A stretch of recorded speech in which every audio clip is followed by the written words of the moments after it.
रूप पाहतालोचनी सुख झाले साधनी विठ्ठल बरवा माधव बरवा विठ्ठल माधव बरवा रूप पाहतालोचनी सुख झाले साधनी विठ्ठल बरवा माधव माधव बरवा माधव बरवा सुख पाहतालोचनी सुख झाले साधनी विठ्ठल बरवा माधव बरवा माधव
Bye.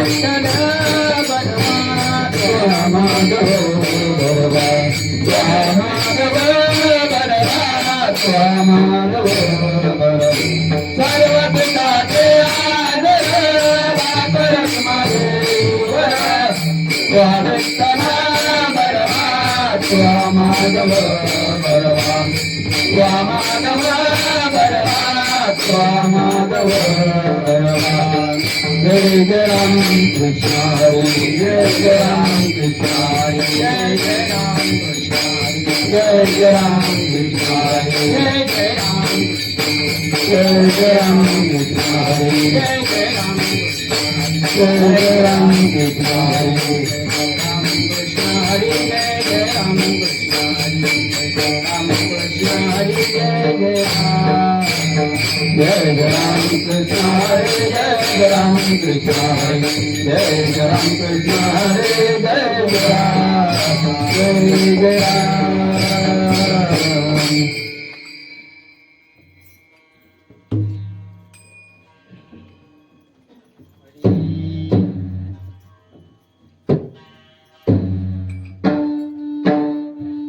मागणे ते एक तुझ प्रती आहे मागणे ते एक तुझ प्रती आहे मागणे ते एक तुझ प्रती आहे मागणे ते एक तुझ प्रती आहे चितळी पांडुरंगा चितळी पाय पांडुरंगा चितळी पाय पांडुरंगा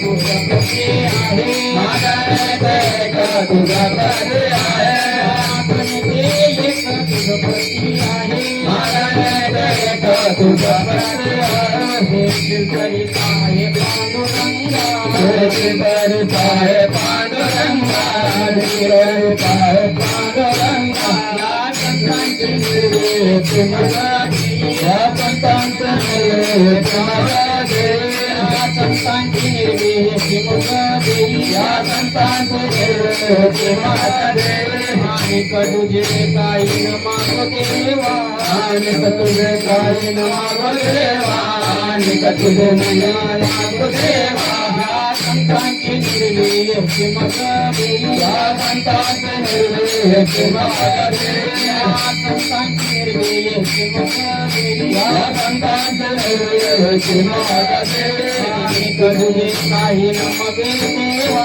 आणि तुझे काही न मागो देवा आणि तुझे काही न मागो देवा म्हणे आता उदार तू होई म्हणे आता उदार तू म्हणे आता उदार तू होई म्हणे आता उदार तू केली काही संतांची केली काही संतांची केली काही संतांची संतांची निर्वेद मदत संतांची निर्वेद संतांची निर्वेद मदत संतांची निर्वेद आणि तुझे न काही मगे देवा आणि तुझे काही न मागे देवा आणि तुझे काही न मागे देवा गोपार कुमार जय जय गोपार कुमार गोपार कुमार जय जय गोपार कुमार जय गोपार कुमार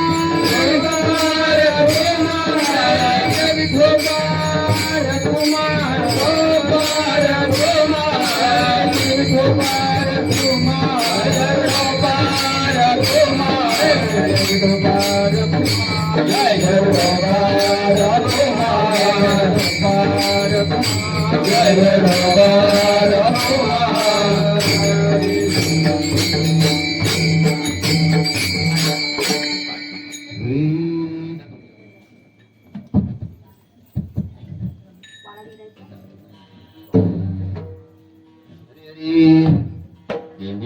मागणे ते तुझ प्रत्यय मागणे ते तुझ प्रत्यय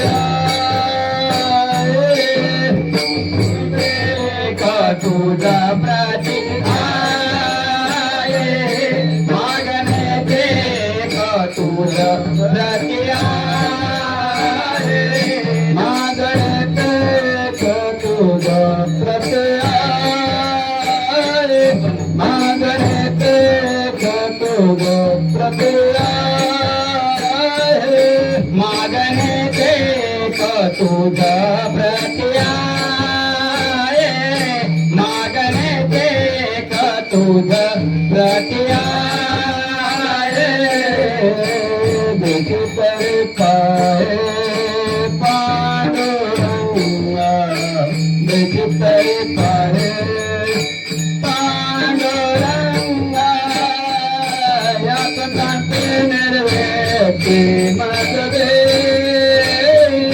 यात कांती निर्वेती मजदे पाहे तरी पाहे पांडुरंगा यात कांती निर्वेती मजदे यात कांती निर्वेती मजदे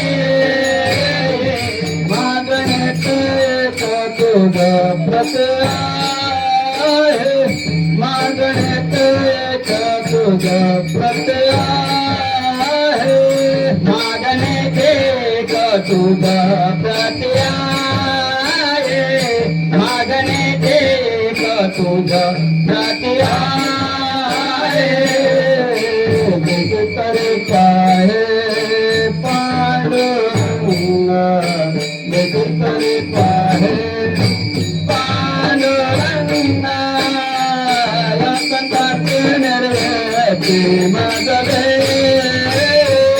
यात कांती निर्वेती मजदे देखी तरी पाहे पांडुरंगा देखी तरी पाहे पांडुरंगा यात कांती निर्वेती मजदे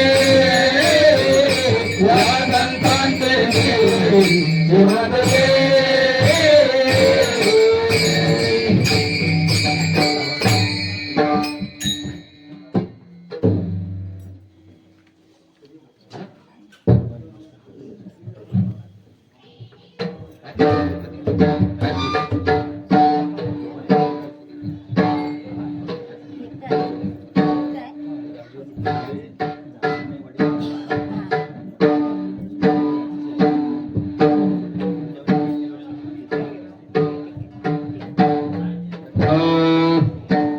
या संतांची निरवी या संतांचे निरवी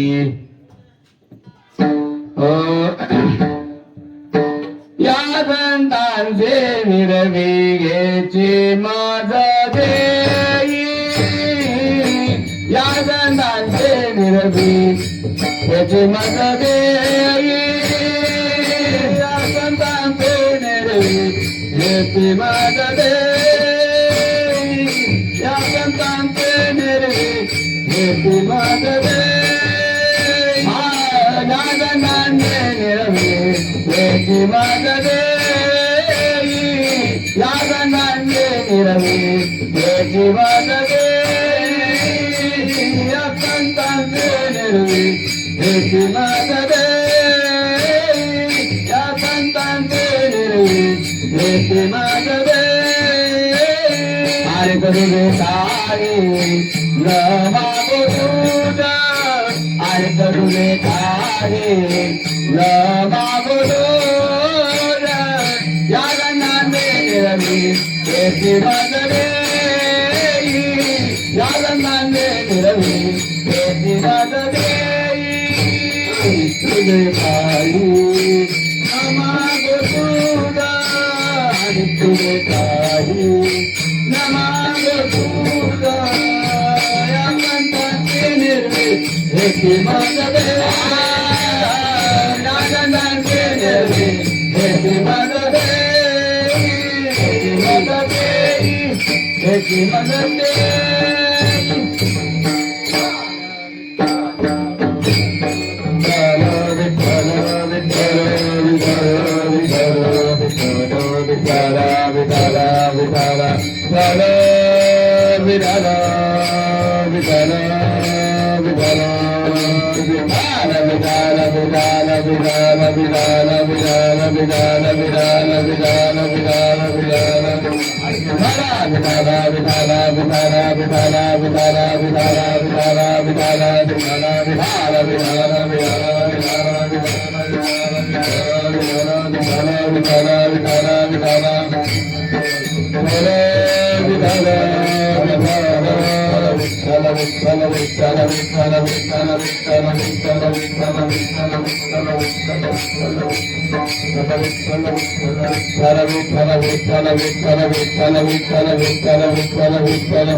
मागणे ते एक तुझ प्रती आहे, देशील तरी पाहे पांडुरंगा.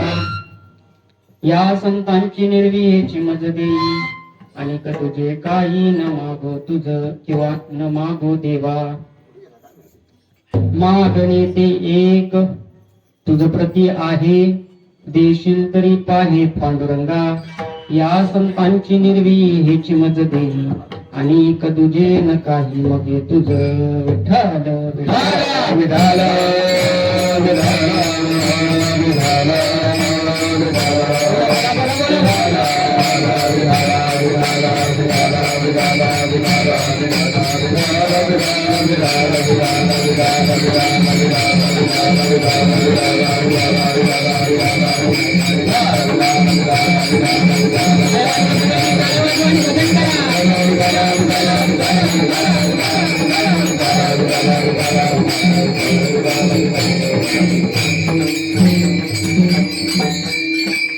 समचरण सरोजम सांद्र नीलांबुधावम, जगनविहित पाणी मंडनम मंडनानम.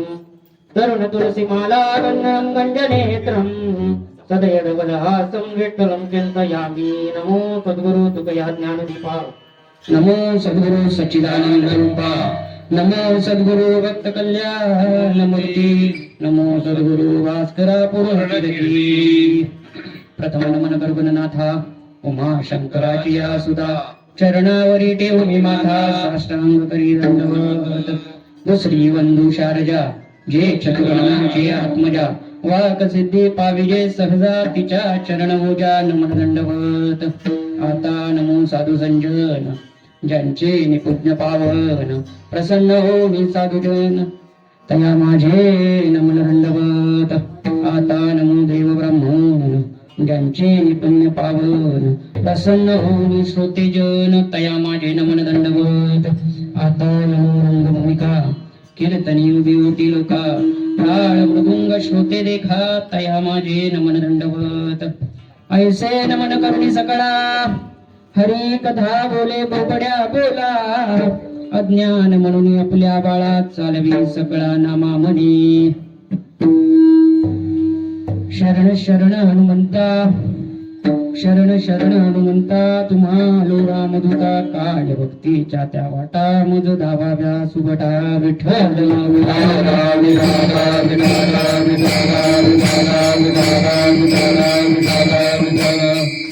मागणी ते एक तुझ प्रती आहे, देशी तरी पाहे पांडुरंगा.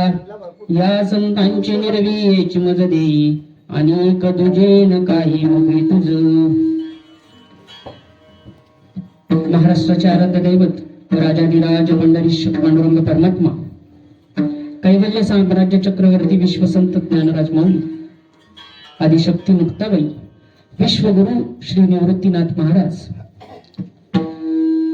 स्वानंद सुखनिवासी प्रातस्मरणीय श्री हरिभक्त आत्माराम बाबा महाराज सोनकर, स्वानंद सुखनिवासी श्री हरिभक्त परायण प्रातस्मरणीय शांताराम मामा महाराज कळंबटे, हरिभक्त पारायण सद्गुरु श्री गंगाराम बाबा महाराज कळंबटे, आदी करून सर्व साधू संतांच्या चरणावरती नतमस्तक होतो.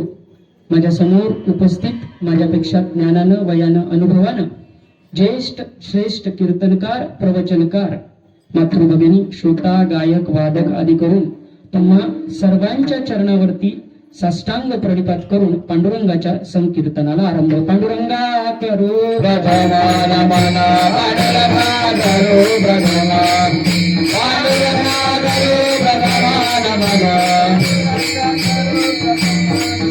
दुसरे चरणा दत्तांजिया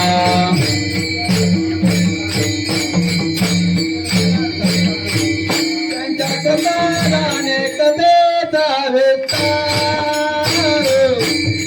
त्यांच्या कथाने कथेचा विस्तार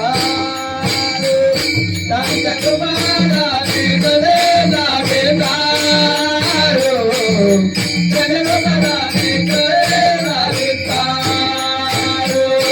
त्यांच्या कथाने कथेचा विस्तार त्यांच्या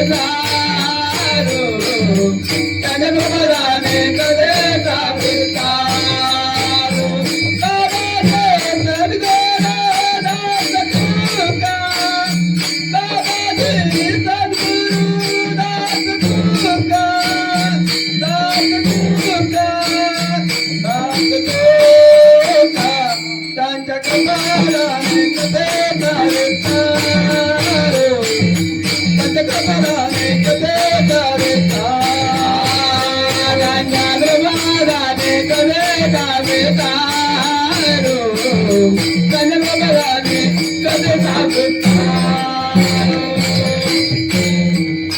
दास तुका दास तुका त्यांच्या कथाने कथेचा विस्तार त्यांच्या कथाने कथेचा विस्तार ज्ञानवादाने कथेचा विस्तार ज्ञानवादाने कथेचा विस्तार ओम नमो ज्ञानेश्वरा करुणाकरा दया पावन दानो जराज रे ओम नमो ज्ञानेश्वरा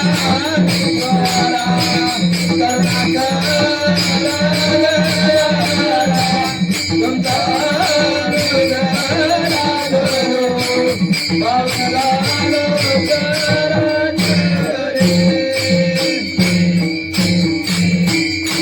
पांडुरंगा करू प्रथम नमन दुसरे चरणा संतांचिया त्यांच्या कृपादाने कथेचा विस्तारू बाबाजी सद्गुरू दास तुका ओम नमो ज्ञानेश्वरा ओम नमो ज्ञानेश्वरा करुणा करा हे दयाळा तुमचा अनुग्रह लादलो पावन झालो चराचरी मस्तक माझा पायावरी या वारकरी संतांचिया सेवे लागे सेवक झालो सेवक झालो सेवे लागे सेवक झालो सेवक झालो तुमच्या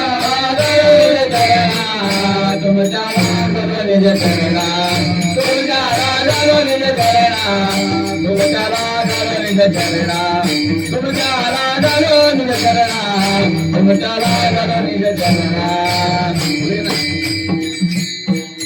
सेवे लागी सेवक झालो तुमच्या लागलो निज चरणा अहो स्वामी तुकया देवा यावरी न करा हे मागणी एक तुझ प्रती आहे देशी तरी पाहे पांडुरंगा या संतांची निर्विहेची मुज देई आणि मागोलीला प्रस्तुत प्राप्त प्रसंगी कीर्तन रूपी सेवेकरिता निवडलेला अभंग जगत वंदनीय महान भगवत भक्त श्रीमंत श्री तुकोटपरायांचा 3 चरणाचा सगळ्यांच्या परिचयाचा सगळ्यांचा पाठांतर नवे तर या अभंगाशिवाय कीर्तन भजन पूर्ण होत नाही नवे तर आरती देखील पूर्ण होत नाही असाच अभंग आजच्या जागराकरिता निवडलेला आहे. आजची शेवटच्या दिवसाची सेवा शेवटचं नाही ना पुढच्या वर्षी पण होणार आहे पण सप्त्याच्या शेवटचा दिवस म्हणजेच 7व्या दिवसाची सेवा माझ्यासारख्या सर्वसाधारण साधकाजवळ दिल्याबद्दल बघा आज एक तुम्ही 7 दिवस सगळ्यांनी पत्रिका रोज वाचत असाल आज कोण महाराज आहेत आज कोण महाराज आहेत आज कोण महाराज आहेत सगळ्यांच्या कीर्तनाच्या खाली सौजन्य आहे आज घरातलाच माणूस आहे म्हणून सौजन्य नाही. विठ्ठल विठ्ठल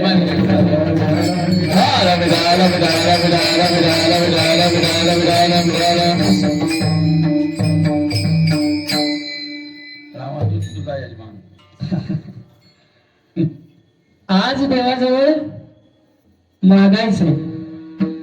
तुकोबारायांनी देवाजवळ मागणं मागितलंय आज, आणि आपण देखील आज देवाजवळ काहीतरी मागायचंय.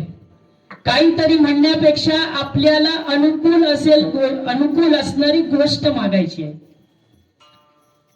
संतांच्या मागण्यात आणि आपल्या मागण्यात फार मोठा अंतर आहे, बृहत अंतर आहे. संतांच्या मागण्या आपल्या संसाराच्या किंवा आपल्या उपयोगी मागण्या नाही आहेत. संतांच्या मागण्या परमार्थाला धरून आहेत, आणि आपल्या मागण्या परमार्थाला सोडून आहेत.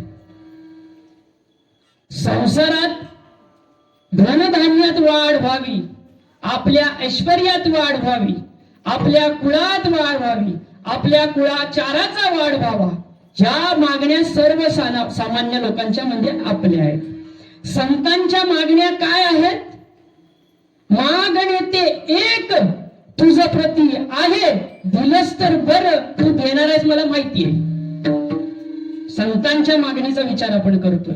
मागणे एकच मागणी आहे. संतांनी या म्हणजे तुकोबारायांनी या अभंगामध्ये देवाजवळ काय मागणी मागितली आहे? अभंग 3 चरणाचा तुम्ही जर बघितलात तर तिन्ही चरणात वेगवेगळी मागणी तुकोबारायांनी आपल्या समोर मांडली आहे. पण एका तरी मागणीमध्ये तुकोबारायांनी स्वतःसाठी काहीतरी मागितलंय का? मागितलंय का स्वतःसाठी काहीतरी? सर्वसामान्य आपल्या लोकांचं भाग्य, आपल्या लोकांच्या आयुष्यात जे काही कष्ट आहे, जे काही वैराग्य आहे, वैराग्य प्राप्तीसाठी किंवा आपल्यावर असलेल्या संकटांवरती मात करण्यासाठी तुकोबारायांनी एवढं 3 चरण आपल्यासाठी, म्हणजे 3 चरण तुकोबारायांनी आपल्यासाठी घालवले. बघा, तुकोबारायांनी जर मागायचं असतं, तुकोबारायांना जर मागायचं असतं, एवढा दुष्काळ पडला, तुकोबारायांजवळचं सगळं होतं नव्हतं ते तुकोबारायांनी वाटून दिलं. तुकोबारायांनी देवाजवळ मागण्याचा इतका मोठा अधिकार आहे, अधिकार संपन्न एवढे तुकोबाराय. जर देवाजवळ मागायचं असतं तर देवाजवळ तुकोबारायांनी परत गेलेली संपत्ती मागितली असती की नाही? असती ना, साहजिकच आहे. मान हलवा काहीतरी, समजते का नाही मी बोलतोय ते? विठाल विठाल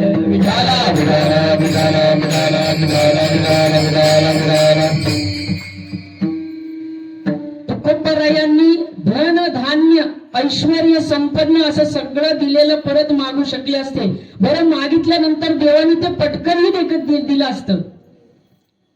तुकोबारायांचा इतका अधिकार संपन्न तुकोबाराय, जर एवढं सगळं दिलेलं तुकोबारायांनी एका क्षणात जरी देवाजवळ मागितलं असतं तर देवाने क्षणाचा विलंब न करता तुकोबारायांना सगळं ऐश्वर्य प्रदान करून दिलं असतं. याला म्हणतात वैराग्य. तुकोबारायांनी मागितलं नाही. वैराग्याची परिभाषा जर विस्तारित करायची झाली तर महाराज म्हणतात पदार्थ आहे. बघा, लक्षात ठेवा सगळ्यांना मी काय काय आता बोलतोय ते. पदार्थ आहे आणि तो पदार्थ डोळ्यासमोर आहे. बघा, मी विचारेन मध्येच काहीतरी. पदार्थ आहे आणि तो पदार्थ डोळ्यासमोर आहे.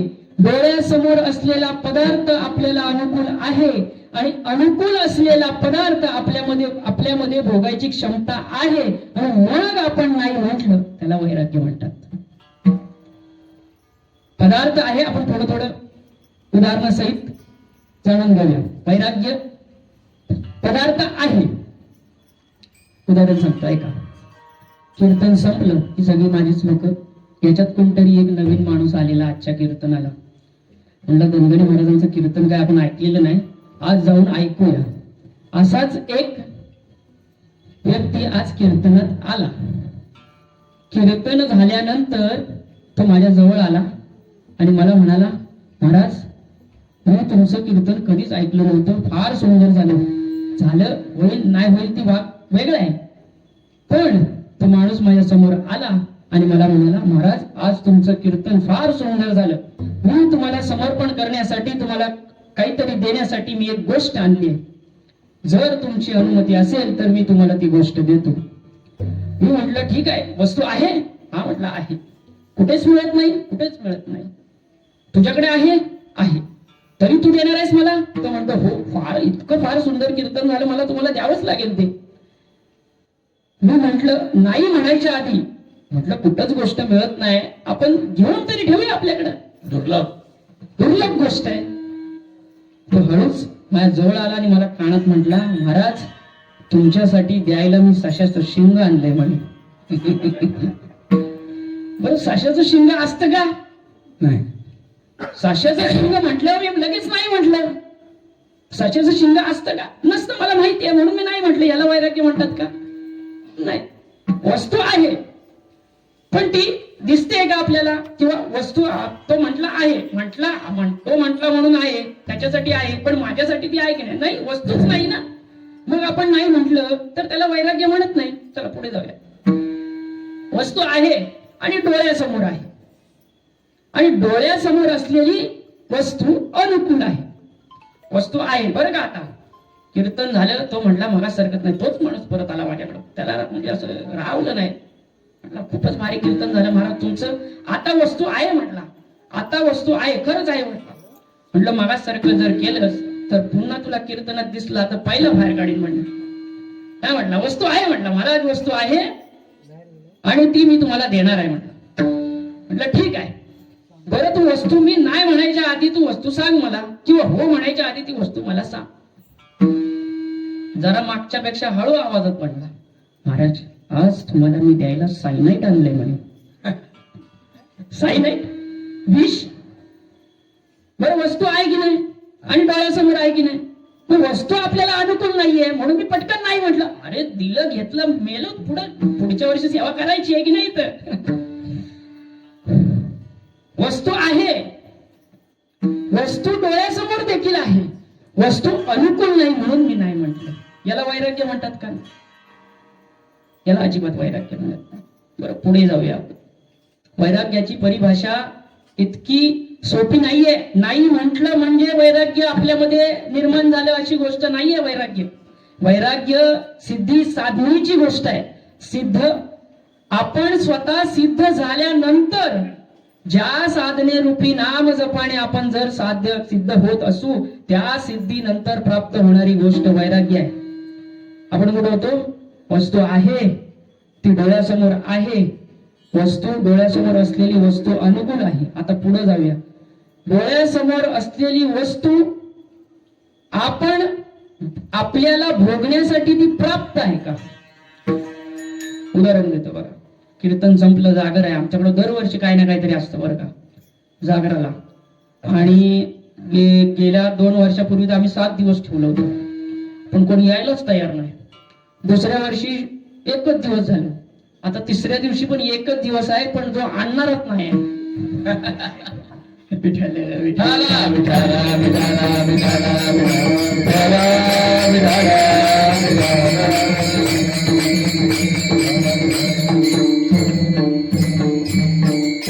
आमच्याकडे जागराला नवीन नवीन काहीतरी आम्ही नाश्ता देत असतो. सगळे थांबले तर पुरणार नाही. हो, नाही थांबा, आपण काहीतरी व्यवस्था करू. हा, खसखस आणून तरी वाटू आपण, एक तीळ तरी देऊ, एक काहीतरी देऊ.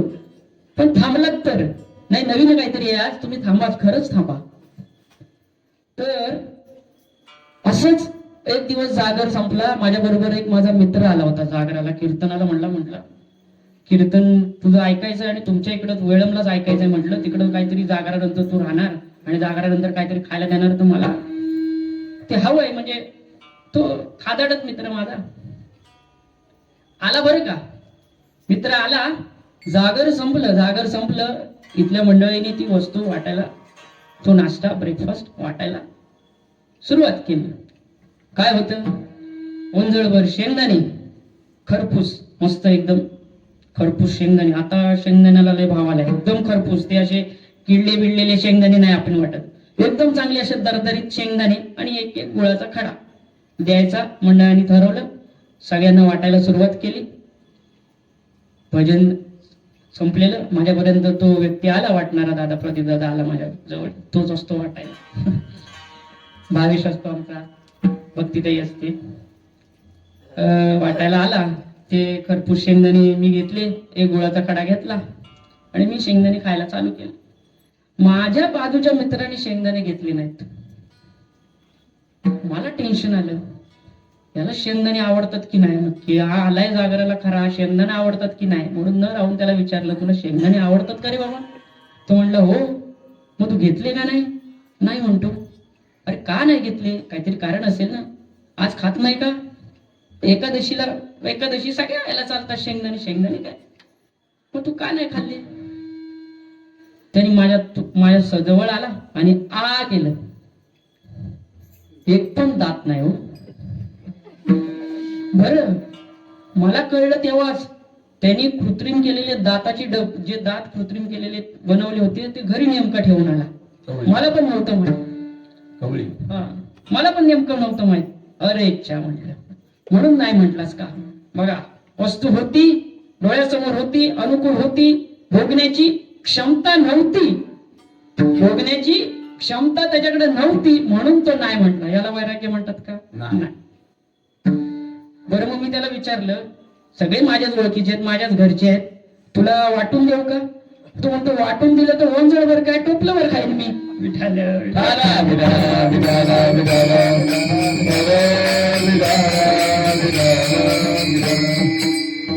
वस्तू होती, डोळ्यासमोर होती, अनुकूल होती, अनुकूल असलेली वस्तू भोगण्याची क्षमता नव्हती म्हणून तो नाही म्हटला. याला वैराग्य म्हणत नाही. वैराग्य कशाला म्हणतात? वस्तू आहे, डोळ्यासमोर आहे, डोळ्यासमोर असलेली वस्तू अनुकूल आहे, अनुकूल असलेली वस्तू आपल्यामध्ये भोगण्याची क्षमता आहे, मग नाही म्हणावं, त्याला वैराग्य म्हणतात. आणि हे असं वैराग्य आता तरी मला माझ्या सकट, आता तुमचं मी काही सांगत नाही, पण माझ्या सकट कोणाच्या मनात मला तरी वाटत नाही. बरं, सगळेजण आलेत, आज भरपूर गर्दी आले. मारुतीरायाचं दर्शन घेतलं. मारुतीरायाच्या दर्शनाला गेल्यावरती आमच्या मंदिरात पटकन लाईट पेटते. आजच नाही पेटत आहे काय? पटकन लाईट पेटते. बरं, मग त्याच्यामुळेच कन्फ्युज झाले असतील. मंदिरात आलात, दर्शनाला मारुतीचं दर्शन घेतलं. बरं, मारुती जवळ तुम्ही काय मागितलं आज? आजचा दिवस मागायचा आहे ना, मागण्यासाठी झालेलात ना तुम्ही. आज काय मागितलं मारुतीरायाजवळ तुम्ही? माझ्या भक्तीत वाढ होऊ दे, माझ्या नामस्मरणात वाढ होऊ दे, का जिथं जिथं भक्ती चालू आहे, जिथं जिथं हरिनाम, जिथं जिथं देवाचं नामस्मरण चालू आहे, ते नामस्मरण माझ्यामध्ये वाढू दे, असं कुणी एकाने तरी मागितलं का माझ्या सकट? मी तर नाही मागितलं. खरं खरं सांगतोय, गादीवर उभा आहे त्याच्यामुळे खरं सांगितलंच पाहिजे. मागितलं का कोणी एकाने? कोणीतरी मागितलं का बाबा मला हात वर करून सांगा, त्याचा आपण कीर्तन संपल्यावर सत्कार करू मस्तपैकी? सांगा. मला वाटत नाही कोणी एकाने तरी अशी गोष्ट देवाजवळ मागितली असेल. देवाजवळ काय मागितलं असेल? मी तर आज देवाजवळ काय मागितलं ते खरं खरं सांगतो. म्हटलं आता 32 चालू झाले, 33 चालू व्हायच्या 2004 होऊ दे, तर पुढच्या वर्षी येत नाही तर येणार नाही. विठाल विठाल विठाल.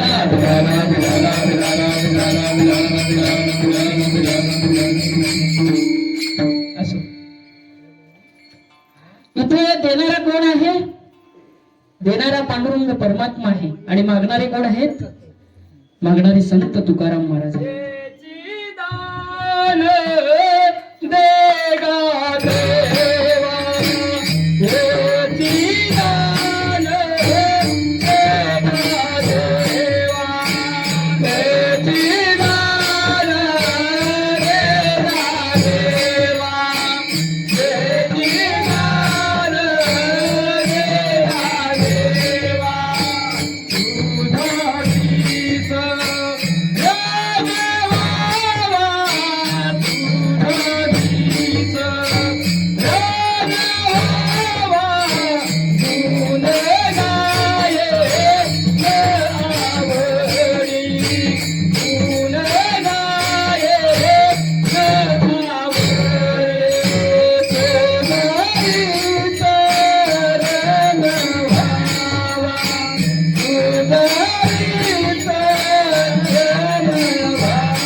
सुंदर मागणं मागितलंय तुकोबरायांनी. तुकोबराय देवाजवळ मागून मागून काय मागतायत? हेच दान देगा देवा तुझा पांडुरंगा, हे देवा तुझा विसर मला कधी झाला नाही पाहिजे. तुकोबरायांनी काय मागणं मागितलं आणि आपण काय मागणं मागतो? माग आपण सांगितलं, माझ्या सकट सांगितलं. हा अधिकार आहे. इथे देणारा कोण आहे? साक्षात पंढरीश पांडुरंग परमात्मा. आणि मागणारा कोण आहे? तर त्याच्या चरणाशी सदा लीन असणारे संत मायबाप. मागणी फक्त तुकोबरायांनीच मागितलेली नाहीये. आज अभंग जरी तुकोबरायांचा आपण चिंतनासाठी घेतला असेल तरी मागणी फक्त तुकोबराय आपल्यासाठी मागत नाहीये. मागणी माऊली मागतात, मागणी माता मुक्ताई मागते, मागणी प्रत्येक संत, जे जे संत होऊन गेले ना ते संत आपल्यासाठी मागणी मागतायत, आपल्या उद्धारासाठी मागणी मागतायत, स्वतःच्या उद्धारासाठी नाही. इथे स्वार्थ बाजूला ठेवून देवाजवळ फक्त आपलं म्हणजे आपल्या सगळ्यांचं भलं व्हावं म्हणून मागणी मागतायत. ते कोण आहेत? मौलींचं सुंदर ओवी आहे. एथ वडील जे जे करीती तया नाम धर्म ठेविती, जे येर अनुस्थिती सामान्य सकळ. एथ वडील, येथ वडील म्हणजे फक्त आपले जन्मदाते वडील नाहीत. ज्यांनी आपल्यासाठी हिंदू धर्मासाठी ज्यांनी आपल्या धर्माचं काम केलं ते सगळे आतापर्यंत झालेले सगळे, त्याच्यामध्ये सगळ्यात वरिष्ठ, आपल्यामध्ये सगळ्यात वरिष्ठ ज्यांनी धर्माचं काम केलं त्याला, ज्यांनी काम केलं त्याला नाव माऊली इथं धर्म ठेवतात. काम कसलं काम? आपल्या घरात फाटी फोडायचं?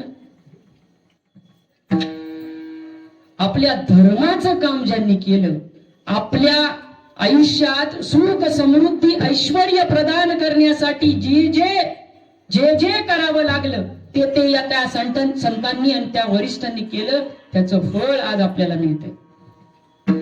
मग आपण डायरेक्ट देवाजवळ जायचं का पहिल्या संतांकडे जायचं? बोला. डायरेक्ट देवाजवळ गेल्यावर तुम्हाला सगळं मिळणार आहे का संतांजवळ आल्यावर मिळणार आहे? संतांजवळ. संतांची संगती मनोमार्ग गती आकडावा श्रीपती येणे पंथी. संता वीणा प्राप्ती नाही ऐसी वेद देती ग्वागे, ऐसी वेद देती ग्वागे, ऐसी वेद देती ग्वागे. संता वीणा प्राप्ती नाही ऐसी वेद देती ग्वागे, ऐसी वेद देती ग्वागे, ऐसी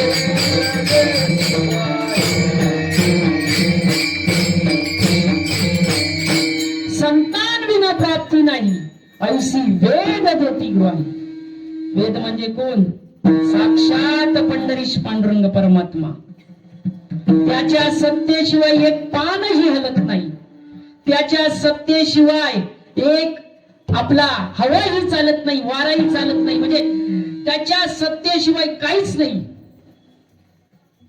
तुझ्या सत्तेने वेदांची बोलणे, तुझ्याशी चालणे तुझ्या सत्ते. सूर्य देखील त्याच्या सत्तेने चालतो असा पांडुरंग परमात्मा आपल्याला सहज मिळेल का? मग जर आपल्याला भगवत प्राप्ती करून घ्यायची असेल, देवाच्या जवळ जर आपल्याला जायचं असेल तर कलियुगा माझी करावे कीर्तन, तेने नारायण देईल भेटी, तेने नारायण देईल भेटी. मग आपण काय करायचंय? कलियुगा माझी करावे कीर्तन. बरं, सगळ्यांनाच कीर्तन येत नाही किंवा सगळेच कीर्तन करू शकत नाही. मग काय करायचंय? कीर्तन श्रवण करायचंय. कीर्तन करण्यापेक्षा कीर्तन श्रवण करणाऱ्याला जास्त महत्व आहे. कीर्तन करण्यापेक्षा, बघा लक्ष द्या मी काय म्हणतोय, कीर्तन करणाऱ्यापेक्षा कीर्तन श्रवण करणाऱ्याला जास्त महत्व आहे, कारण की नवविधा भक्तीमध्ये पहिली भक्ती सांगितली आहे श्रवण भक्ती, आणि मग कीर्तन. मग तुम्ही आम्ही सर्वजण एवढे 7 दिवस श्रवण भक्ती केली, आणि त्या श्रवण भक्तीचं फळ आज आपल्याला देवाजवळ मागायचंय. पण काय मागायचंय? अभंगाचं पहिलं चरण. मागणे ते का तुझा प्रति मागणे ते का तुझा प्रति मागणे ते का तुझा प्रति मागणे ते का तुझा प्रति मागणे ते का तुझा प्रति मागणे ते तुझा प्रति मागणे ते तुझा प्रति मागणे ते तुझा प्रति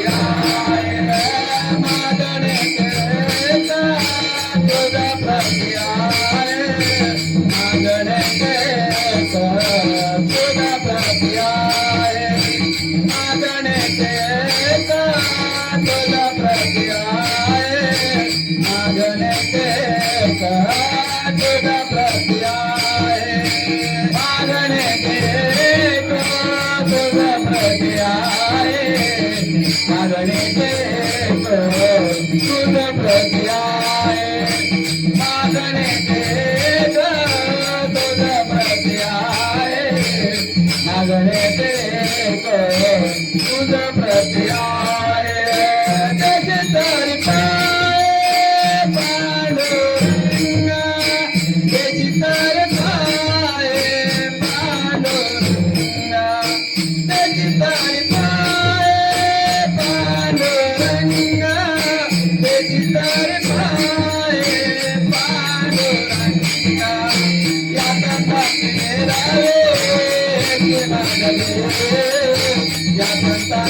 रावे ते मागले, या संतांचे रावे ते मागले, या संतांचे रावे ते मागले, या संतांचे रावे ते मागले, या संतांचे रावे ते मागले, या संतांचे रावे ते मागले, या संतांचे रावे ते मागले, या संतांचे रावे ते मागले, ते मागले. तुकोबराय काय मागणं मागतायत? या संतांशी निरवी हेच मज दे. मागणं एकच आहे, एक जाणीवपूर्वक वापरलेला शब्द आहे. आता मी व्यावहारिक दृष्ट्या एकचा अर्थ सांगतो, आणि तो एक जाणीवपूर्वक का तिथे वापरलाय तुमच्या लगेच लक्षात येईल. एक म्हणजे एकच, एक म्हणजे एक, आणि एक दुने पण एकच. बर, तुम्ही माऊली, तुमच्या घरात मी पाहुणा म्हणून आलो. तुम्ही बोलवाल नाही बोलवाल, बोलवणार नक्कीच. आलो आणि तुम्ही, आपण घरात पाहुणा आला की कशी ओळख करून देतो, हा माझा भाऊ, हा माझा एक भाऊ. तुम्ही अशी ओळख करून दिली मला, हा माझा एक भाऊ, हा माझा दुसरा भाऊ. एक भाऊ म्हटल्यावरती दुसरा आहे, एकाला पर्याय दुसरा आहे. एक, तुम्ही एक म्हटल्यावर एकाला पर्याय दुसरा, हा एक भाऊ म्हटल्यावरती दुसरा पर्याय. मी लगेच समजून जायला पाहिजे की यांचा दुसरा पण कोणतरी भाऊ आहे. बरं, तुम्ही अशी ओळख करून देता का, ही माझी एक बायको? पण मोबाईलची टॉर्च लावा, मोबाईलची टॉर्च लावा. तुम्ही अशी ओळख करून देता का, बायकोचं नाव घेतल्यावर लाईट देखील घावरली बघा. किती किती सामर्थ्य, म्हणजे किती ताकद आहे बायको नावामध्ये. आणि आम्हाला अजून ते अनुभवायचंय म्हटल्यावरती देवा विठाल विठाल विठाल.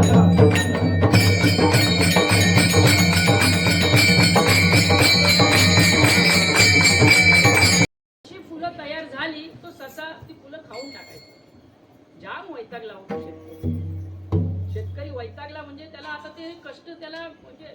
भोग त्याला संपवायचेच होते, म्हणजे काही करून त्याला ते कष्ट त्याला दूर करायचे होते. म्हणून तो गावच्या पाटलांकडे गेला. गावच्या पाटलांना सगळी झालेली हकीकत त्यांनी सांगितली. म्हटलं असा असा एक ससा आहे, रोज येतो, फुलं सकाळी मी रात्री बघतो सकाळला फुलं चांगली टवटवीत येणार आहेत, पण मी सकाळी जायच्या आत ती फुलं सगळी त्या सशाने खाल्लेली असतात. म्हणून त्या सशाचा काहीतरी तुम्ही बंदोबस्त करा पाटील, मी जाम वैतागलोय, त्या सशाचा काहीतरी तुम्ही बंदोबस्त करा. पाटील म्हणाले हा ठीक आहे, सशाचा बंदोबस्त केलाच म्हणून समज. त्यांनी 10-12 कुत्री, 4-5 घोडी, 10-12 माणसं त्या शेतकऱ्याबरोबर पाठवून दिली. बघा, ती 10-12 कुत्री, ती 4-5 घोडे आणि ती 10-12 माणसं, जर का ससा आल्यावर, खरा ससा शिंगवाला नाही, खरा ससा आल्यावर त्या सशाच्या मागणं त्या शेतात ती 10-12 कुत्री, 4-5 घोडे, ती 10-12 माणसं फिरली तर ससा करीत होता ते नुकसान चांगलं की आता होणार होतं ते नुकसान चांगलं?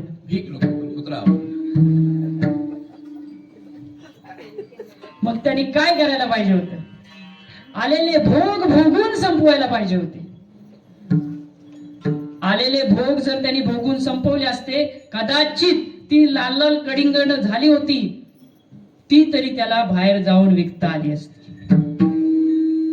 बरं, ज्याचं जे आलं नव्हतं त्याचा तो विचार करत बसला, जे आलंय त्याचा विचार केला नाही आणि काय करून बसला? स्वतःचं नुकसान करून बसला. असंच आपल्या सगळ्यांच्या बाबतीत आहे. संकट येतात, बाह्य संकटांपेक्षा मी तर म्हणतो अंतर्मनात जी संकट चाललेली असतात ना, ती जाम घातक. अंतर्मनातली संकट सांगून संपत नसतात आणि सांगितली तरी ती आपण कोणाला समोरच्याला खरी खरी सांगत नाही. तो सांगितलेली आपल्या म्हणजे माझं आपलं कोणाचंही वैयक्तिक सगळ्यांनी तिथं स्वतः उभं राहून बघा. जर अंतर्मनातली संकट तुमची तुम्ही एखाद्या व्यक्तीला सांगितलीत तर त्या संकटाचं रूपांतर काय होईल? ती संकट संपतील का? संकट वाढणार, 100% वाढणार. अंतर्मनातली संकट अशीच आहेत. म्हणून येणारी संकट, हा तुम्हाला दुसऱ्याला सांगून तुमची संकट जर दूर होणार असतील तर जरूर सांगा, पण अशा माणसाला सांगा तो इथं आपल्या इथं असतो. मग इथं आपल्या कोण आहे? साठविला हरी जिही हृदय मंदिर, तो पांडुरंग परमात्मा कुठे आहे? आपल्या हृदयात आहे. आणि संतांनी हृदयात ठेवलं म्हणून आपण त्याला हृदयात ठेवतोय, बरं का? नाहीतर उगाच तुम्हाला कोणी काहीतरी सांगितलं असतं, तुम्ही कराल काय? नाही करणार. संतांचं अनुकरण करतोय म्हणून आपल्यामध्ये काहीतरी क्षणभंगूर, जे क्षणिक सुख असलं तरी संतांच्या आचरणामुळेच मिळतंय. जर तुम्ही संतांचं आचरण, संतांचं विचार जर आचरण केलं नाही तर मला वाटत नाही ही अंतर्मनातली संकट तुम्ही कोणा दुसऱ्याजवळ मांडू शकता. बाहेरून आलेली संकट एक वेळ आपला गाव उभा राहील, आपले भावकी उभी राहील, आपल्या समोर आपले नाते लोक सगळे लोक उभे राहतील, आपला विरोधक देखील आपल्या बरोबर उभा राहील. एक वेळ जर तशीच आली तर आपला विरोधक देखील आपल्या बरोबर उभा राहील. पण कोणत्या संकटांना तोंड द्यायला? बाहेरच्या संकटांना तोंड द्यायला. आपल्या विरोधकाला आपली संकट आपण सांगितली तर तो विरोधक त्याचाच फायदा घेऊन आपल्याला अजून संकटात टाकेल. बरं, आपण जे सांगितलेलं संकट तो दुसऱ्याला तसंच सांगेल की नाही सांगू शकत नाही.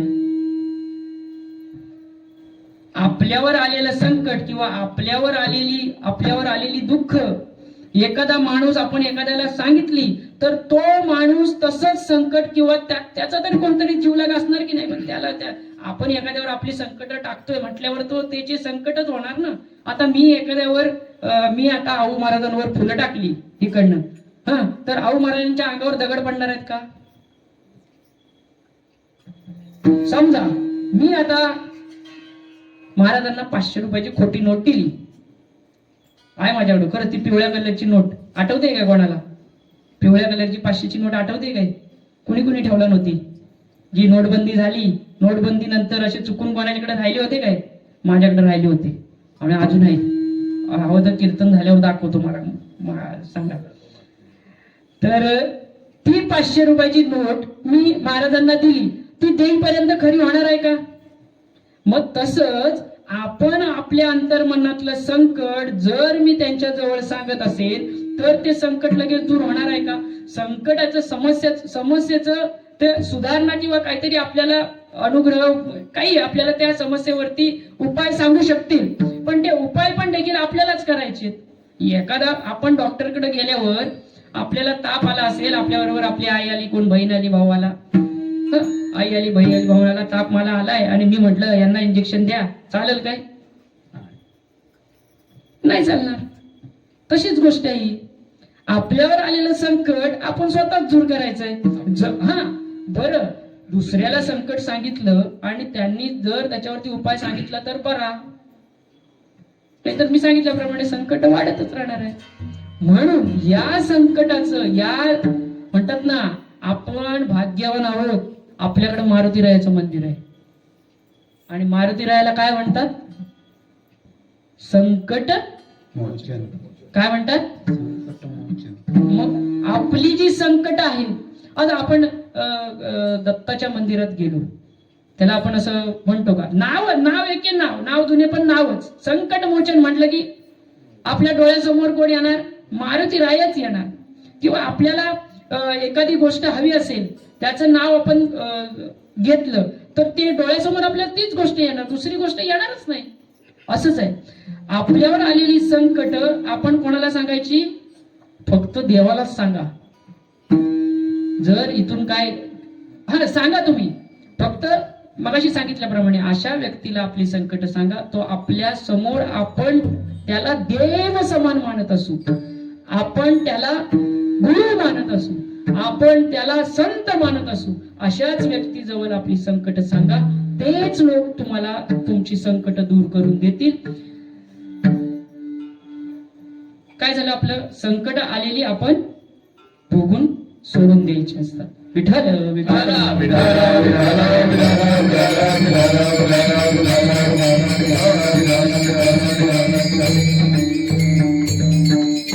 तुकोबारायांवरती पण संकट आली, माऊलींवरती पण संकट आली, माता मुक्ताईवर पण संकट आली, पण त्यांची संकट आणि आपली संकट फार वेगळी आहेत.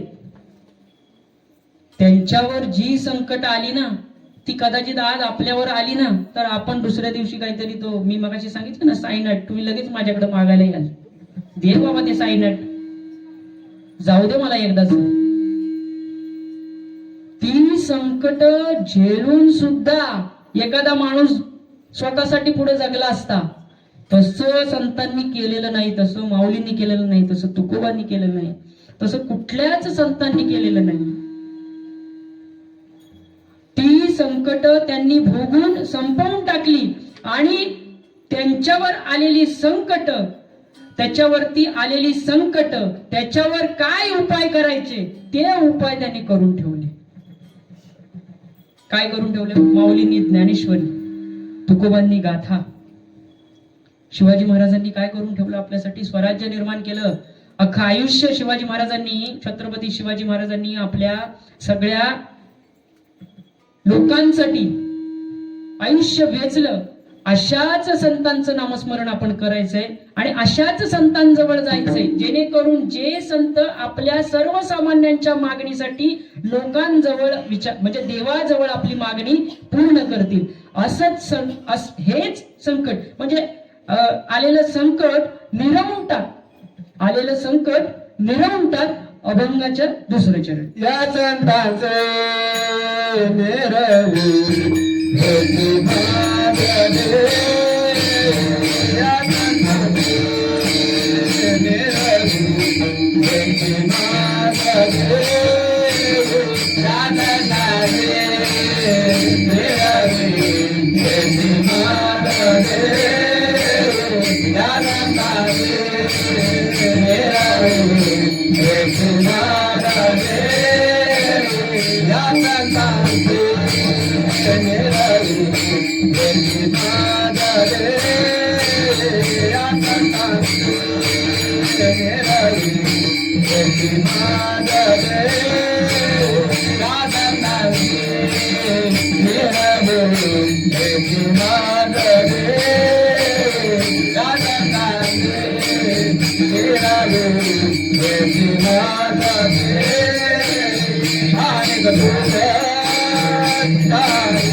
काय कर पांडुरंगा, काय कर मारुतीराया, या संतांची जी संकट आहे ती मिरव, ती पुसून टाक. मग काय होईल? मग काय होईल तर त्याच संतांची संगत मला लागेल आणि माझ्यावरची संकट दूर होतील. माझ्यावरती आलेली जी भूक, जे कष्ट आहेत ते दूर होतील. आणि तुझे न काही मगे तुझ, किंवा मागो देवा मागो तुझ, वेगवेगळं पाठ आहे. बरं, पुढे जाऊन तुकोबराय काय म्हणताय? तुका म्हणे आता उदार तू होई.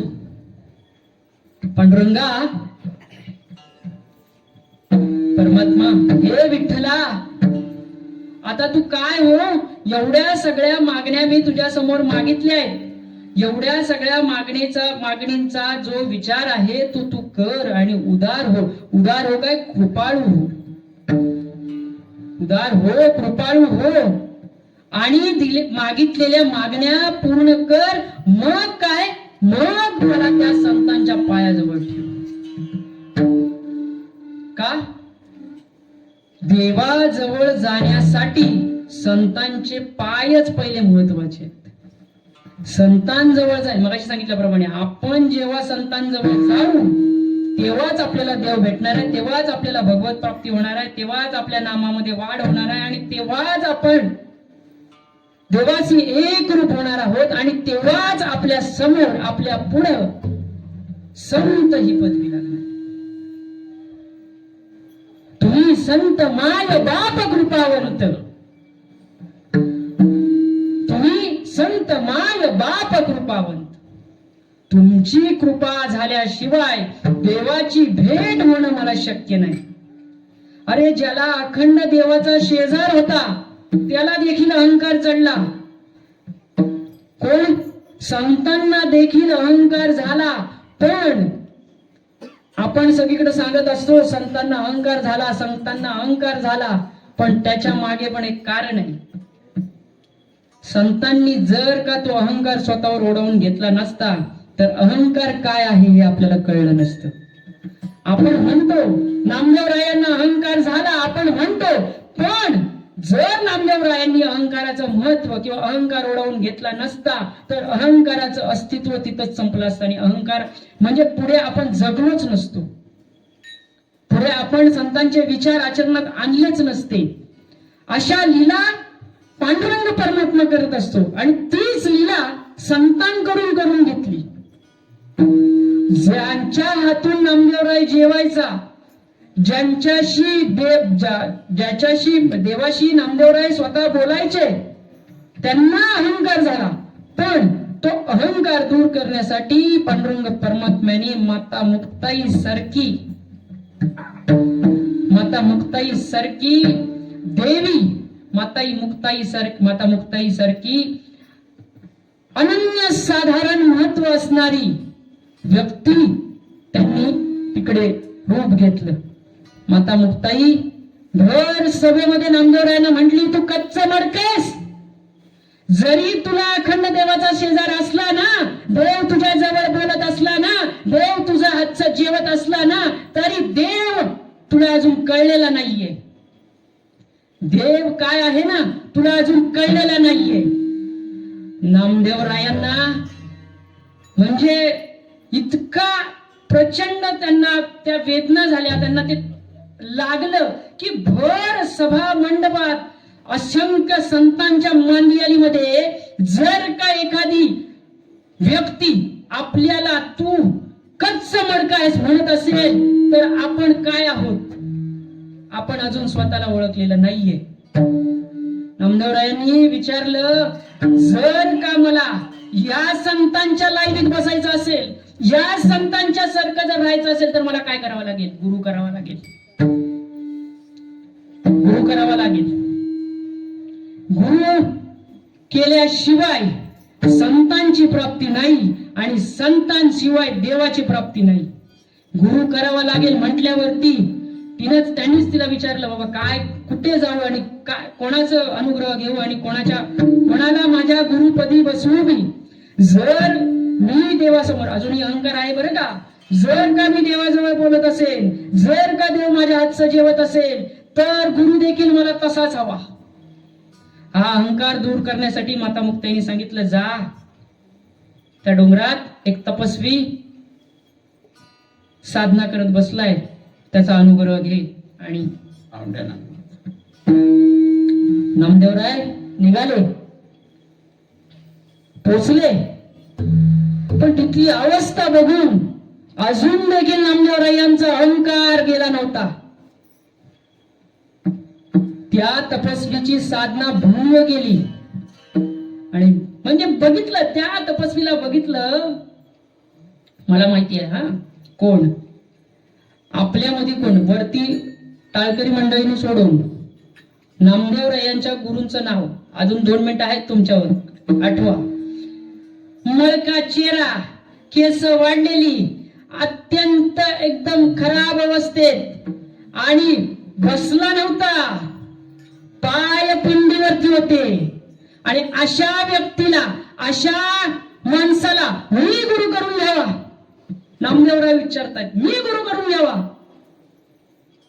साधना भंग केली आणि प्रश्न विचारता केला, कोण तुम्ही आणि ह्या अशा अवस्थेत बसणं तुमचा अधिकार आहे का? कोण होता? कोण होते गुरु? 2 मिनिटं झाली आहेत, 30 सेकंद आहेत, पटकन सांगा. वरचे सोडून सत्कार करणार याच्यानंतर, कीर्तन संपल्या. कोण होते गुरु नामदेवरायांचे?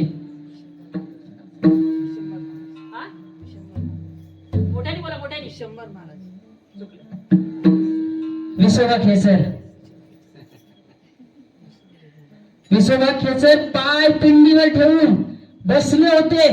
अहंकार झाला नामदेवरायांना, म्हटलं याला मी कसं काय गुरु करून घेऊ? विसोबा खेचर उच्चारले, साधना भंग केलीच आहेस ना, तुला आता मला शिष्य बनवून घ्यायचंच आहे, तर मला काहीतरी करावं लागणार. म्हटले पाय उचल आणि बाजूला ठेव, माझ्याकडनं ताकद नाही माझ्यामध्ये. म्हटले हा पाय उचलण्याची माझ्यामध्ये ताकद नाही, तू पाय उचलून बाजूला ठेव. पुढे अशा लीला विसोबा केसरांनी केल्या. पाय उचलला, दुसरीकडे ठेवला, तिथे पिंड तयार. तिथून पाय उचलला, दुसरीकडे ठेवला, पिंड तयार.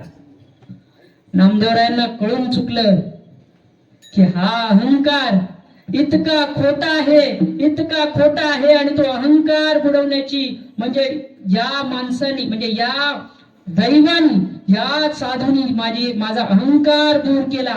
विसोबा केसरांच्या नामदेवराय पायाशी चरणाशी लागले.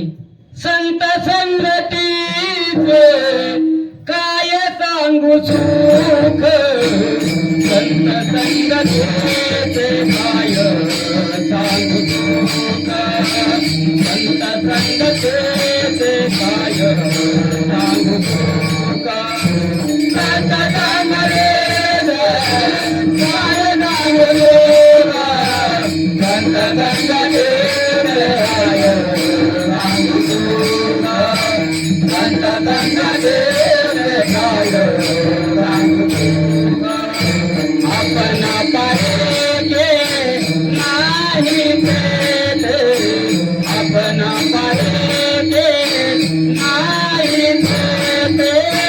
साधु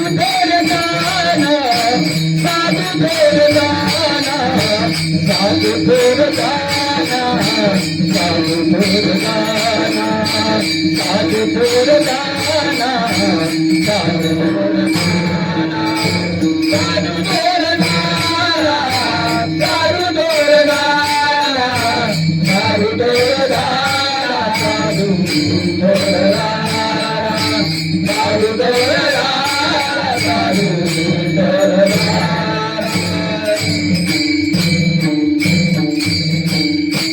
संतांच्या संगतीत राहिल्यावर संत आपल्यासारखे करत असतात. आपणासारखे आपल्यासारखं केल्यानंतर देखील थांबत नाहीत. संत नुसते त्यांच्यासारखं करून थांबत नाहीत,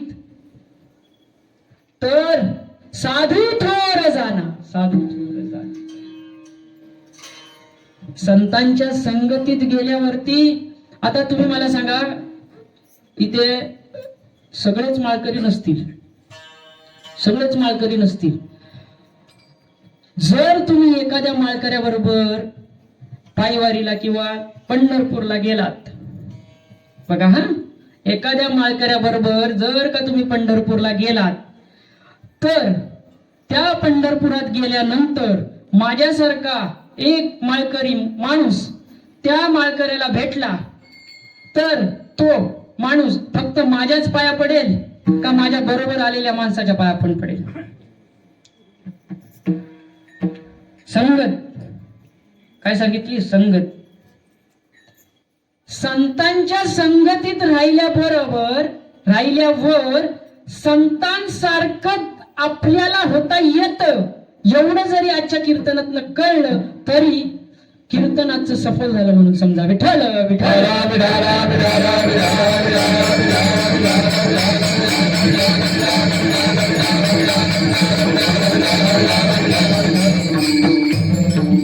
हे पांडुरंगा, हे परमात्म्या, मला काय कर, या सगळ्या संतांची जी संकट आहेत ती दूर करून मला त्यांच्या पायाजवळ नेऊन ठेव. अभंगाचं 3रं चरण. तुका म्हणे आता उदारतो उदारतो, तुका म्हणे आता उदारतो उदारतो, तुका म्हणे आता उदारतो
माझे या गणात नेरावे हेचे माझे हेचे माझे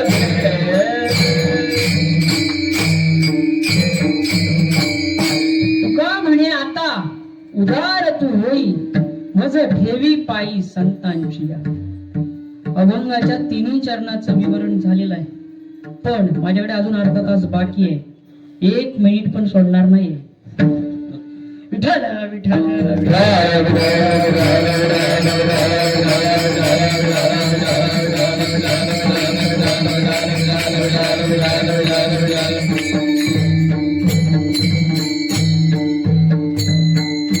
दोन विषय याच्यानंतर मी सांगणार आहे, पण तत्पूर्वी सगळ्यांनी अतिशय प्रेमयुक्त भावनेने, म्हणजे आपल्या अंतर्मनातली सगळी संकट बाजूला ठेवून, बाहेरील असलेली संकट बाजूला ठेवून, फक्त आणि फक्त मारुतीरायाला किंवा पांडुरंगाला, मी तर म्हणे तुम्ही ज्याला ज्या ज्या देवाला मानता, ज्या गुरूंना मानता, त्यांचं स्मरण करून काय करायचंय? पांडुरंगाचं भजन करायचंय. विठोबार कुमारी विठोबार कुमारी सगळ्यांनी टाळ्या. विठोबार कुमारी विठोबार कुमारी विठोबार कुमारी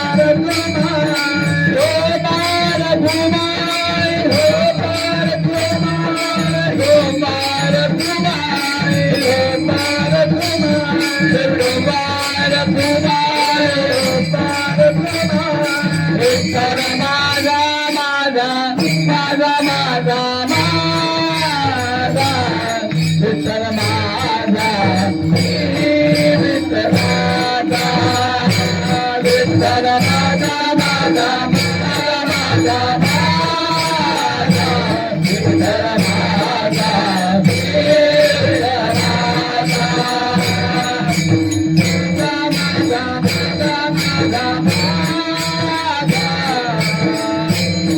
विठ्ठल माझा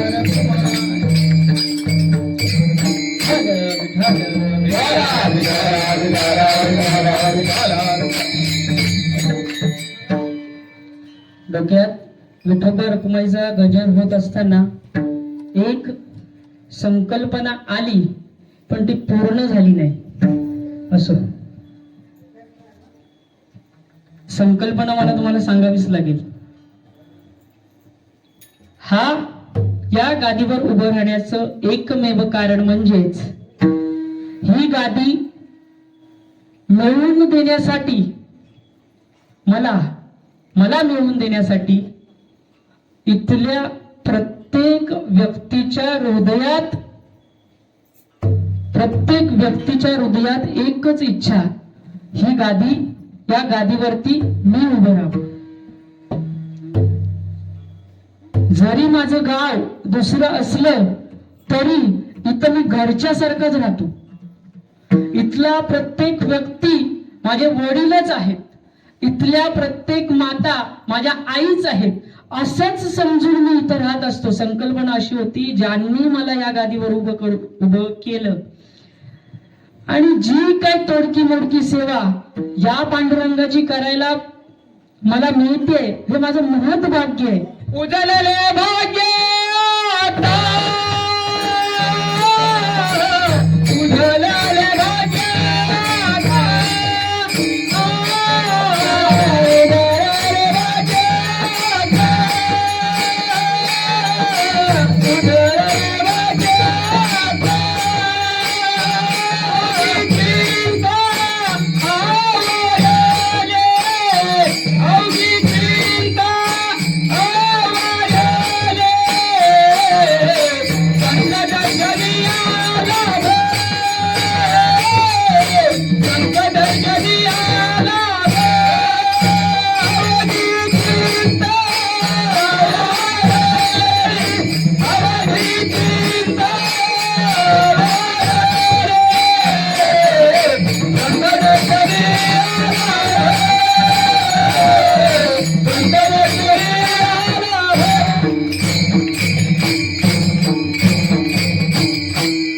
माझं भाग्य तेव्हाच उजळलं होतं जेव्हा मी या इथे वेळम वचनवाडी मारुतीरायाच्या प्रांगणात आणि या भल्या मोठ्या अशा या धर्म मंडपामध्ये ज्यावेळी मी पहिल्यांदा कीर्तन केलं, मला वाटते माझा अभंग पण मला वाटतंय आम्ही उजळले भाग्य आताच कदाचित घेतला होता असेल. मी केलंय इथे अभंग, या अभंगावरती चिंतन. भाग्य खरंच माझं उजळायला आलं. तुम्हा सगळ्यांची संगत, तुम्हा सगळ्या संत मंडळींची संगत लाभली. खरं तर हे माझं पूर्वपुण्याईचं कुठेतरी पूर्वपुण्याई असेल. आणि सुरुवात माझ्या आजोळून झाली. कदाचित आजोळी माझ्या कोण माळकरी नसतं किंवा मी त्या गावचा, माझी आई त्या गावची नसती तर कदाचित हा परमार्थ माझ्या हातून घडला नसता. सगळ्यात पहिलं श्रेय जातं आजोळी माझ्या बाबांना जातं. मी बाबांच्या हाताला हात धरून कितीतरी असे सप्ते त्यांच्याबरोबर आम्ही बघितलेत, म्हणजे केलेत. आणि कदाचित तेच बाळकडू माझ्या मध्ये इथल्या लोकांनी बघितलं, खास करून बबन महाराजांनी बघितलं. आणि ही गादी, हे व्यासपीठ उपलब्ध करून देण्यासाठी इथला वाडीतला, वचनवाडीतला एक माणूस म्हणजे इतका खुश मी आल्यानंतर आहे ना, असं वाटतं की म्हणजे मी प्रत्येक वेळेला सांगितलंय, पण काही गोष्टी परत सांगाव्या, कारण की परत सांगितल्याने प्रेम वाढत. काही गोष्टी आपण म्हणतो ना, काय हा सारखा येऊन तेच सांगतोय, काय हा सारखा येऊन सांगतोय, पण सारखा येऊन का सांगत असतो, मला आठवण राहायला पाहिजे म्हणून. तुम्ही मला आठवणीत ठेवलं, हे हा भाग वेगळा, पण तुम्ही माझ्या आठवणीत राहायला पाहिजे म्हणून हा सगळा खटाटोप असतो. खरंच ते मी भावेशला सांगितलं, एखादा हार जर मारुतीरायांच्या चरणाजवळ असेल तर तो घेऊन ये. ती संकल्पना, म्हणजे ह्या संकल्पनेचं किती वेळ गेली बघा, 5 मिनिटं. 2 विषय अजून मला पुढे सांगायचे, तर हा विषय नाही आहे तो. पण ज्यांनी मला या गादीवरती उभं केलं ते माझे गुरु. खरंच अत्यंत म्हणजे उदार अंतकरणाने मी पांडुरंगाजवळ एक आज मागणं मागतोय, त्यांच्या जवळ असलेलं वैराग्य आहे ना, कधीच ढळून देऊ नको. त्यांच्या जवळ असलेलं प्रेम आहे ना, ते कधीच ढळू देऊ नको. म्हणजे तुमच्या प्रत्येक व्यक्तींजवळ माझ्याबद्दलचं जे काही प्रेम असेल ते कधीच ढळू देऊ नको. हीच आजच्या या सेवेप्रित्यर्थ, या जागरा प्रित्यर्थ पांडुरंगाजवळ आणि मारुती रायाजवळ प्रार्थना आहे माझी. आणि माझं मागणं आहे, तुम्ही प्रत्येकाने तुमचं मागणं आज मागायचंच आहे. आणि ती मागणी आज तुमची 100% पूर्ण होणार, हे मी तुम्हाला इथं या गादीवर उभं राहून हे करतो. पण मागणी अशी मागा, परत सुरुवातीला आले बघा, मागणी अशी मागा ती मागणी तुम्हाला अनुकूल असेल, तुमच्यात भोगण्याची क्षमता असेल, तुमच्या समोर असेल आणि तुम्हाला देव देणार आहे, तुम्हाला देव देणार आहे हे आधी तुम्हाला माहित असलं पाहिजे. अशीच मागणी तुम्ही देवाजवळ मागा. खरंच आज मी प्रस्तावना म्हणून सुरुवातीला प्रस्तावना मांडली नाही, म्हटलं 3 चरण अभंग सोडवायचा आणि जितका वेळ मिळेल, जितकं भरभरून प्रेम तुमच्याबद्दल मला व्यक्त करता येईल, तितका वेळ आज तुमच्या जवळ, तुमच्या बरोबर घालवायचा. खरंच द्वादशी कीर्तन सेवा मंडळाचा इतका मोठा व्याप आहे. आम्ही तर तो व्याप 1 तपानंतर बघितला. 1 तप चालू झालं तेव्हा आम्ही कुठं द्वादशी कीर्तन सेवा मंडळामध्ये हाजीर झालो. म्हणजे 1 तपाचं महत्व आम्हाला त्या मागच्या 3 वर्षापूर्वी 1 तप, तुम्ही जेव्हा 12 वर्ष जी सेवा केली त्या 1 तपाचं फळ आम्हाला त्या दिवशी 3 दिवसात मिळालं. म्हणजे आमचं किती भाग्य मोठं आहे. द्वादशी कीर्तन सेवा मंडळ तर आहेच, पण त्याच्या आधी गेली 35 वर्ष श्री हनुमान सेवा मंडळ आणि माता मुक्ताई महिला मंडळ, महिला मंडळाचं कौतुक काढावं तेवढं कमीच हो. प्रत्येक द्वादशीला कीर्तन जर दुसरीकडे कुठं नसेल तर हनुमान मंदिर वचनवाडी फिक्सच आहे. आणि हनुमान मंदिर वचनवाडी मध्ये जर द्वादशीला कीर्तन होत असेल तर येणाऱ्यांना महाप्रसाद आहेच आहे. तो कुठून येतो, कसा येतो, कोण देतो, कितीतरी दाते आपल्याकडे आहेत आणि त्या टायमाला तो उभाच राहतो. पांडुरंग परमात्मा ती सेवा करूनच घेतो आणि तो केलेला संकल्प असाच अविरत चालू आहे. कोणाच्या जोरावर? आपल्या सगळ्यांच्या जोरावर, एकतेच्या जोरावर.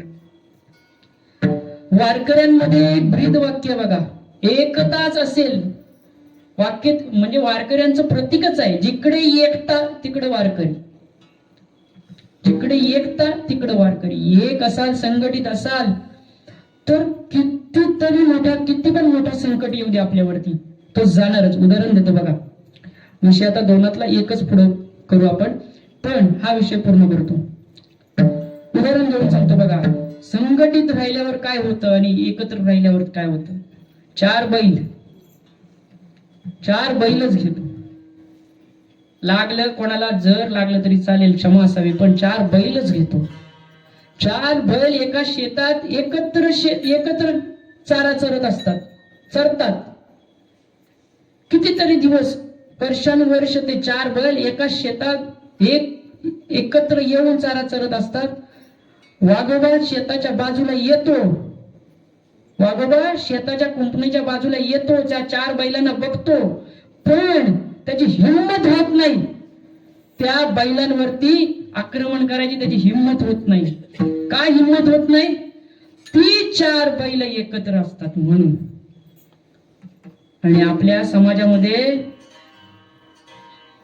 असे भरपूर आहेत. मी स्वतःला धरतो, चला मी त्या 4 बैलांमध्ये आहे. आणि आपल्या समाजामध्ये असे कितीतरी लांडगे, कितीतरी कोले आहेत. त्यांना ते एकत्र बघणं म्हणजे एकत्र असणं बघवत नाही, एकत्र राहणं बघवत नाही.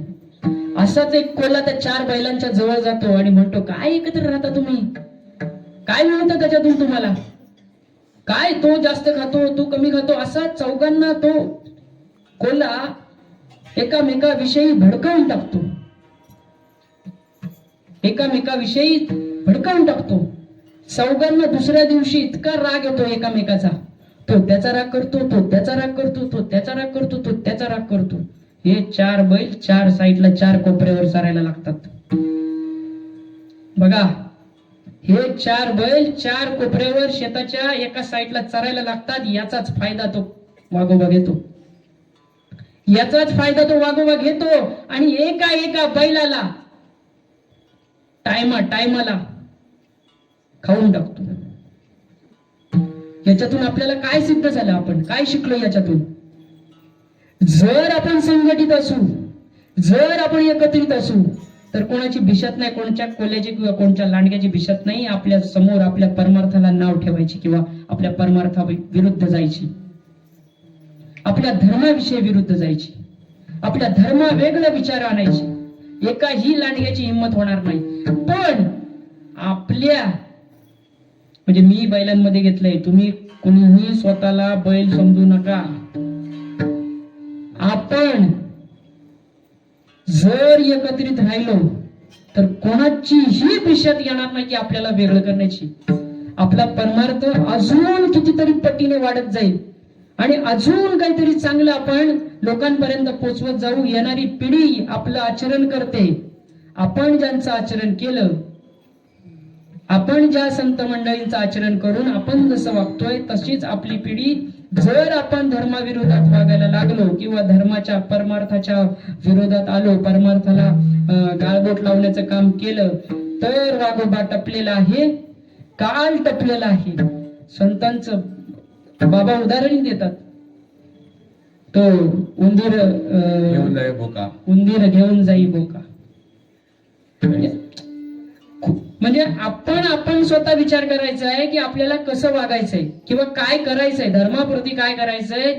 आपल्या परमार्थ करण्यासाठी आपल्याला काय काय अनुकूल गोष्टी असतील त्याच अनुकूल गोष्टींचा विचार करून त्याच आचरणात आणायचंय.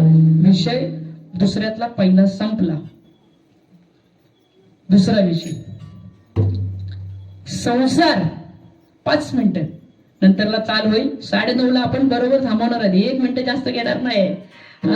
सगळ्यांना माहिती आहे भूक लागली आहे, लांब लांब जायचंय, पण 5 मिनिटात हा विषय संपवतो आणि पुढे जातो. संसार. मागच्या वेळी पण मी या संसाराबद्दल इथंच सांगितलं होतं, पुन्हा सांगतो एकदा. राष्ट्रीय संत तुकडोजी महाराजांचा एक सुंदर अभंग आहे. त्या अभंगातून आपल्याला संसार काय आहे तो कळतो. अभंग काय? ऐक मानवा भाई तू राम नाम घेई, ऐक मानवा भाई तू राम नाम घेई. नरा सारखा नर जन्म आला संसारा, तू आला संसारा. म्हणून काय करायचं आपल्याला? मुखाने नाम आणि हाताने टाळ्या वाजवायच्या. सगळ्यांनी वाज. म्हणून घे हरिनाम घे, माया सारी सोडून दे, हात लावून नशिबाला तू रडतो नाही काही. या संसारा पाये, या संसारा पाये, या संसारा पाये, या संसारा पाये. आपण पटपट गावी. तू म्हणशील बायका पोर, तुम्ही काय का? तू म्हणशील बायका पोर, मी तुझ्या मागणी चोर. तू मेल्यावर तुझ्या डोक्यावर पडतील ते खापर. तुम्ही किती कष्ट करा या संसारात येऊन. परमार्थ वेगळा आणि संसार वेगळा. संसारात आल्यानंतर तुम्ही किती कष्ट केला, परमार्थात तुम्ही कष्ट केलं ना तर देव तुम्हाला इतक्या वेदना देणार नाही, इतक्या वेदना तुम्हाला या संसारात आल्यावरती होणार. म्हणशील बायका पोर, मी तुझ्या मागणी चोर. तू मेल्यावर तुझ्या डोक्यावर पडतील ते खापर. किती कष्ट करा, किती बंगला बांधा, किती काही करा आपल्या माणसांसाठी, तुम्ही आजमावत असाल. मेल्यानंतर आपण बोलतो काय करून ठेवलं यांनी, त्यांनी माझ्यासाठी मोठा बंगला बांधून, त्याच्यासाठी एवढा मोठा बंगला बांधून ठेवला आणि माझ्यासाठी काहीच नाही. आपण किती जरी कष्ट केलं तरी आपल्याला तिकडे नावं ठेवणारच आहे. म्हणून काय करायचंय? आपण एकच करायचं. म्हणून घे हरिनाम घे, माया सारी सोडून दे, हात लावून नशिबाला तू रडतो नाही नाही. या संसारात आहे, या संसारात आहे, या संसारात आहे, या संसारात आहे. तू म्हणशील पैसा अडका, तो इथेच राहील सडका. तू म्हणशील पैसा अडका, तो इथेच राहील सडका.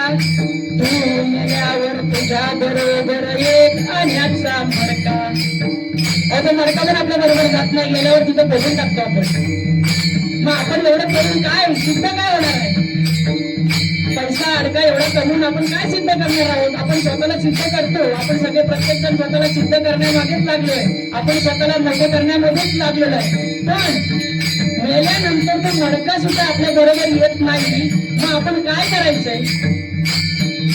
म्हणून घे हरिनाम घे माया सारी सोडून दे हात लावून नशिबाला तू वळतो नाही नाही संसारा पाये या संसारा पाये या संसारा पाये या संसारा पाये म्हणशील घोडे हत्ती तो म्हणशील घोडे हत्ती त्याची क्षणात होईल माती तू म्हणशील घोडे हत्ती त्याची क्षणात होईल माती रावण मेला लंका जळाली तशीच आपली गती रावण मेला लंका जळाली तशीच आपली गती रावणाला सोन्याची लंका होती सगळं होतं पण मरण चुकलं का त्याच्याकडनं मरण मिळालंच अहंकार जडला सगळं देवाप्रती देवाशी भांडण केलं देवांना सगळ्या बंदी करून टाकलं रावणाने पण रावण मेला लंका देखील जळाली आणि जाळणारा आपल्या समोर आहे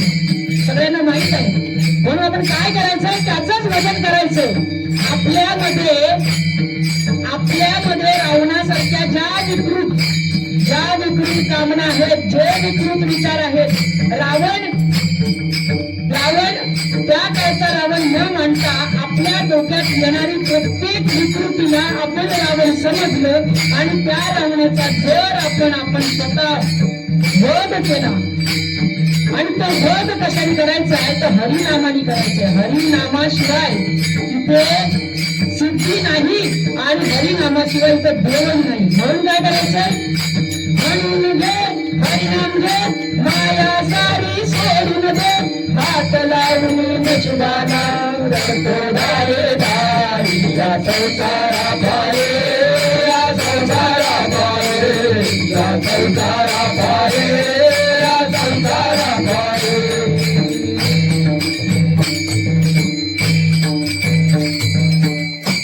मागणे तो एक तुझ प्रती आहे देशी तरी पाहे पांडुरंगा या संतांची निर्विही याची मज देई आणि कदुजे न काही मग देवा तुका म्हणे आता उदार तू होई मज ठेवी पायी संतांची या ज्ञानेश्वर माऊली ज्ञानराज माऊली तुकाराम ज्ञानेश्वर माऊली ज्ञानराज माऊली तुकाराम माऊली ज्ञानराज माऊली तुकाराम ज्ञानेश्वर माऊली ज्ञानराज माऊली तुकाराम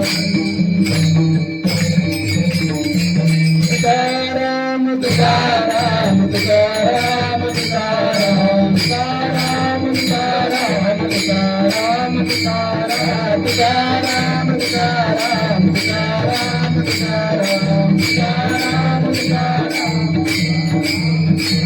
हे तुकाराम तुकाराम तुकाराम तुकाराम तुकाराम तुकाराम तुकाराम तुकाराम तुकाराम तुकाराम तुकाराम हे तुकाराम तुकाराम तुकाराम तुकाराम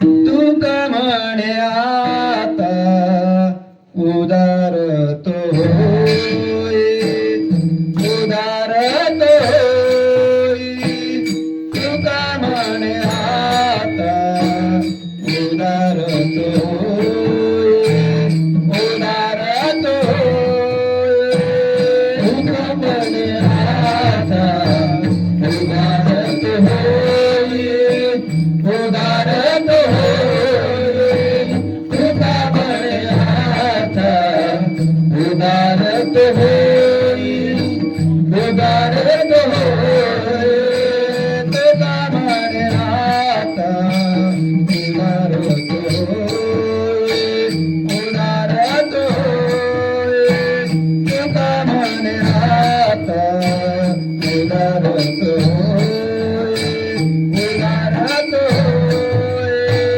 तुका म्हणे आता उदार तो होई उदार तो होई तुका म्हणे आता उदार तो होई उदार तो होई मग देवी ताई संतांचे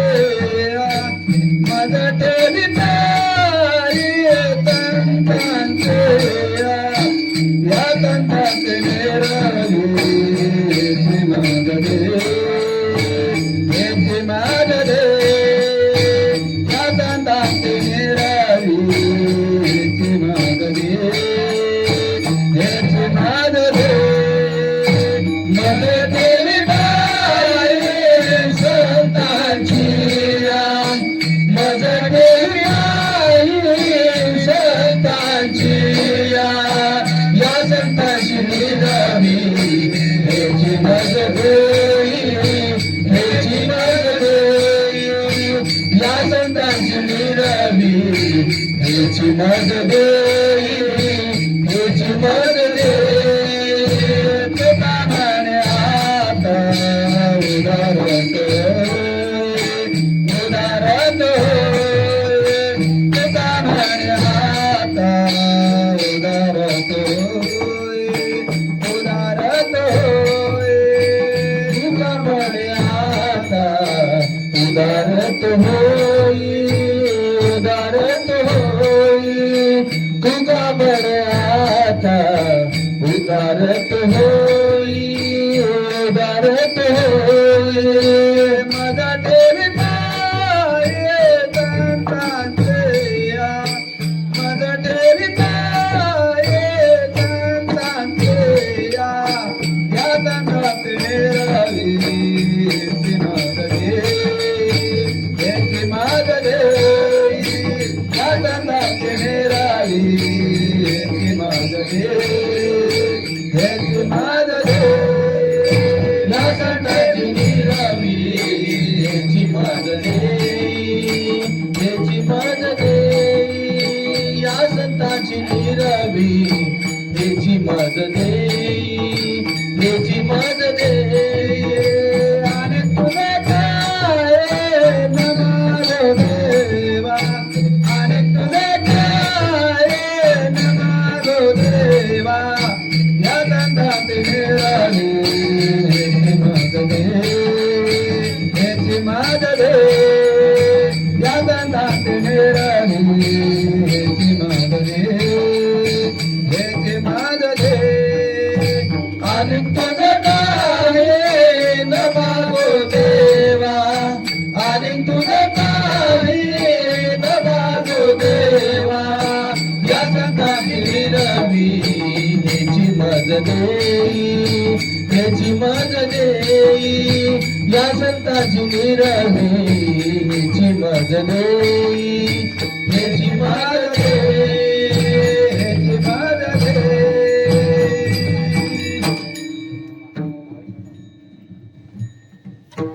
आज महत् भाग्य आहे. भाऊजी देखील आज संगत करण्यासाठी खूप लांबचा प्रवास करून आलेले आहेत. इथे आलेल्या प्रत्येक श्रोत्यांच्या चरणी खरंच नम्रतापूर्वक नतमस्तक होतो.